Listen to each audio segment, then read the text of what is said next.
Let me start by asking a question, just for the show of hands. Who has an iPhone? Who has an Android phone?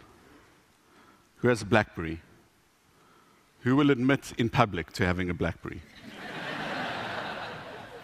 And let me guess, how many of you, when you arrived here, like me, went and bought a pay-as-you-go SIM card? Yeah? I bet you didn't even know you're using African technology. Pay-as-you-go was a technology or an idea pioneered in Africa by a company called Vodacom a good 15 years ago. And now, like franchising, pay-as-you-go is one of the most dominant forces of economic activity in the world. So I'm going to talk about innovation in Africa, which I think is the purest form, innovation out of necessity. But first, I'm going to ask you some other questions, but you don't have to put your hands up. These are rhetorical. Why did Nikola Tesla have to invent the alternating current that powers the lights in this building or the city that we're in? Why did Henry Ford have to invent the production line to produce these Fords that came in anything as long as they were black? And why did Eric Merrifield have to invent the dollars? Blank stares. That is what a dollars looks like. And in the background, you can see Robben Island. This is a small dollars, and Eric Merrifield is the most famous inventor you've never heard of. In 1963, a storm ripped up the harbor in a small South African town called East London. And while he was watching his kids playing with toys made from oxen bones called doluses, he had the idea for this. It's a bit like a huge jumping jack. And they have used this in every harbor in the world as a breakwater. The global shipping economy would not be possible without African technology like this. So, whenever you talk about Africa, you have to put up this picture of the world from space, and people go, look, it's the dark continent. Actually, it isn't. What it is a map of innovation, and it's really easy to see where innovation's going on. All the places with lots of electricity, it isn't.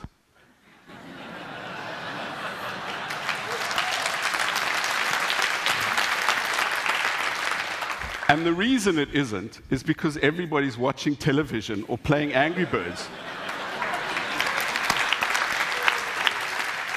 So where it's happening is in Africa. Now, this is real innovation, not the way people have expropriated the word to talk about launching new products. This is real innovation, and I define it as problem solving. People are solving real problems in Africa. Why?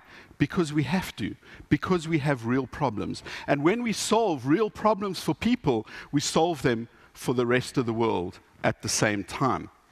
So in California, everybody's really excited about a little square of plastic that you plug into a phone and you can swipe your credit card, and people say, we've liberated the credit card from the point of sale terminal. Fantastic. Why do you even need a credit card? In Africa, we've been doing that for years, and we've been doing it on phones like this. This is a picture I took at a place called Ketengela, about an hour south of Nairobi. And the thing that's so remarkable about the payment system that's been pioneered in Africa called M-Pesa is that it works on phones like this. It works on every single phone possible, because it uses SMS. You can pay bills with it, you can buy your groceries, you can pay your kids' school fees, and I'm told you can even bribe customs officials. Something like $25 million a day is transacted through M-Pesa. 40% of Kenya's GDP moves through M-Pesa using phones like this. And you think this is just a feature phone. Actually, it's the smartphone of Africa. It's also a radio, and it's also a torch, and more than anything else, it has really superb battery life. Why? Because that's what we need. We have really severe energy problems in Africa. By the way, you can update Facebook and send Gmail from a phone like this. So we have found a way to use the available technology to send money via M-Pesa, which is a bit like a check system for the mobile age. I come from Johannesburg, which is a mining town. It's built on gold. There's a picture I Instagrammed earlier. And the difference today is that the gold of today is mobile. If you think about the railroad system in North America and how that worked, first came the infrastructure, then came the industry around it. The brothels, it's a bit like the internet today, right? And everything else that worked with it. bars, saloons, etc. The gold of today is mobile, and mobile is the enabler that makes all of this possible. So what are some of the things that you can do with it? Well, this is by a guy called Bright Simons from Ghana, and what you do is you take medication, something that some people might spend their entire month's salary, and you scratch off the code and you send that to an SMS number, and it tells you if that is legitimate or if it's expired. Really simple, really effective, really life-saving. In Kenya, there's a service called iCow, which just sends you really important information about how to look after your dairy. The dairy business in Kenya is a $463 million business. And the difference between a subsistence farmer and an abundance farmer is only a couple of liters of milk a day. And if you can do that, you can rise out of poverty. Really simple, using a basic phone. If we don't have electricity, no problem. We'll just make it out of old bicycle parts using a windmill, as William Kamwamba did. There's another great African that you've heard that's busy disrupting the automobile industry in the world. He's also finding a way to reinvent solar power in the electricity industry in North America. And if he's lucky, he'll get us to Mars, hopefully in my lifetime. He comes from Pretoria, the capital of Johannesburg, about 50 kilometers from where I live. So back to Joburg, which is sometimes called Egoli, which means city of gold.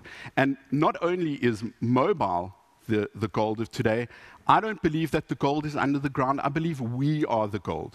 Like you've heard the other economists say, we are at the point where China was when its boom years began, and that's where we're going.